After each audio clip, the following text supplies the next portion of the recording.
大家好，歡迎收睇我嘅 YouTube 頻道。我係 Indira 葉慕雅，我係一位人智學研究者同埋華德福老師。希望你多多支持 share、like、comment、subscribe 我嘅頻道，撳埋個鐘仔就可以收到我 channel 嘅每一條片通知啦。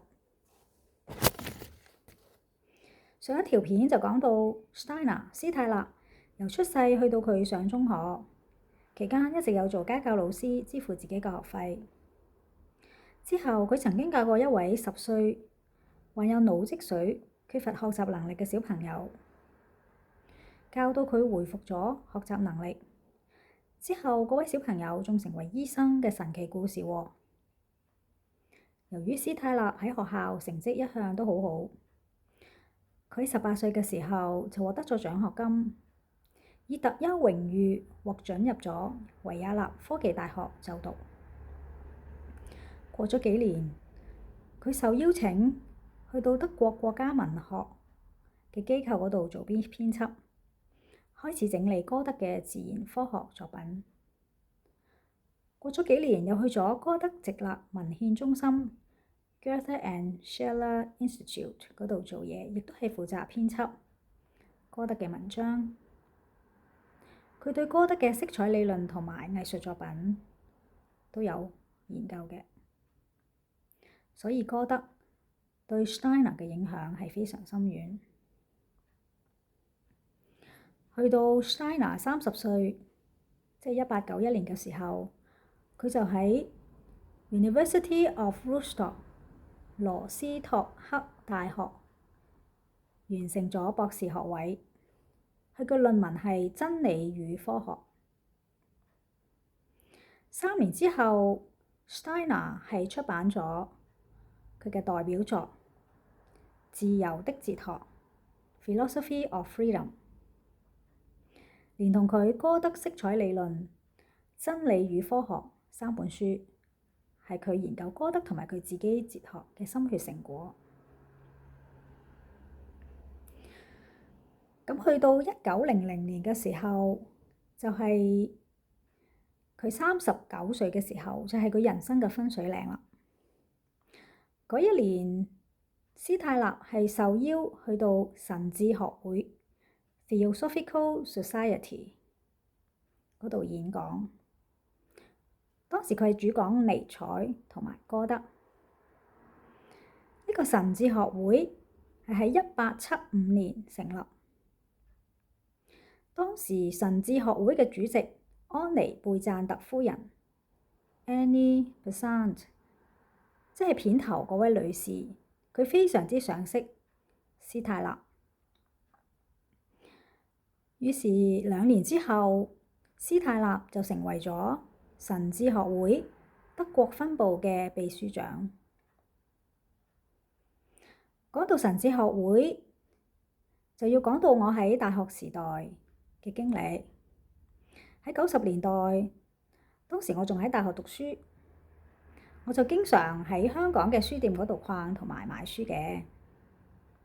當時旺角都有好多樓上書店，譬如係樂文啊、田園、漢榮呢啲2樓書店啦。喺灣仔就有青文書屋。咁有呢啲嘅書店咧，今日都仍然存在嘅。咁佢哋有好多嘅書籍，譬如哲學啊、新心靈啊、電影雜誌等等啦。咁當時喺2樓書店咧，我就成日見到 Krishnamurti 嘅書喎。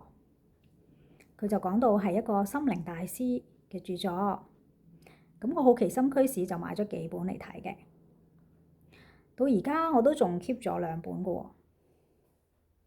其中一本咧就係呢本《般若之旅》，另一本就係《人生中不可不想的事》，都係我當年買嘅噃。咁當時咧我就睇 Krishnamurti 嘅書，就見到佢嘅簡介啦。咁原來咧 Krishnamurti 咧係喺印度出世。14歲嘅時候，由於佢天生係有啲神通能力，就俾神智學會嘅貝贊特夫人睇中咗，帶咗佢同埋佢嘅細佬去到英國生活。當時 Krishnamurti 嘅父母係同意嘅，因為佢爸爸即係 Krishnamurti嘅父親呢，都係神智學會嘅會員。咁貝贊特夫人點解會帶咗佢哋去英國嗰度生活呢？原來佢係認為啊，Krishnamurti 咧係將來嘅救世者。仲喺18歲嘅時候，即係1913年，佢宣告 Krishnamurti 係在世基督，即係彌賽亞再生 Messiah。跟住神智學會就一直推崇 Krishnamurti 成為世界嘅靈性導師。咁書中裏邊呢都有提到 Krishnamurti 咧喺34歲嘅時候，即係1929年，佢將專門為佢設立栽培佢嘅世界明星社解散咗喎，仲退還咗嗰啲信徒嘅款項。因為 Krishnamurti 就認為真理係不在於任何人為嘅組織之中，真理係個人嘅了悟。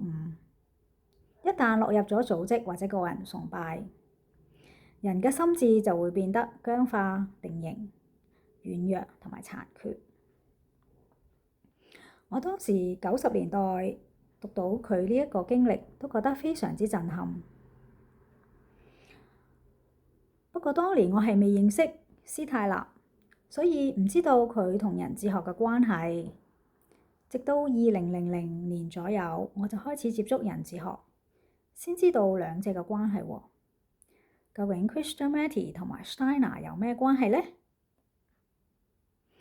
原來啱啱提到 Steiner 係喺1902年成為咗神智學會德國分部嘅秘書長，而神智學會嘅負責人就係賞識 Krishnamurti 嘅貝贊特夫人。當時1913年，佢宣告咗 Krishnamurti 就係基督在世嘅 Messiah 彌賽亞嘅時候， Steiner 係唔認同嘅。佢認為基督係唔會再投身成為有血有肉嘅人。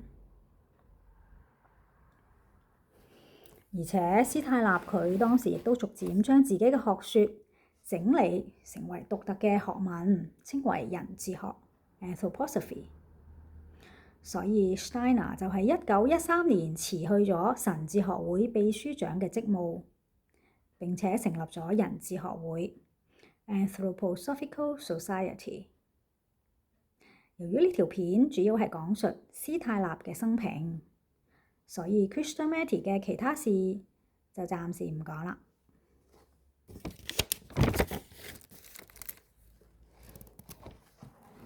咁喺1906年開始呢，斯泰納就好頻密咁樣喺歐洲各地演講，包括德國、維也納、瑞士、法國、英國、意大利、捷克、挪威、丹麥、荷蘭，甚至東歐等等國家。斯泰納嘅演講係有大量嘅追隨者㗎。佢計劃去演講嘅地方，周圍嘅飯店、酒店等等嘅住宿一早亦都被 book 滿。佢一生嘅演講大概有6000幾場，所以要研究晒斯泰納嘅人智學都要花好長時間，真係唔簡單㗎。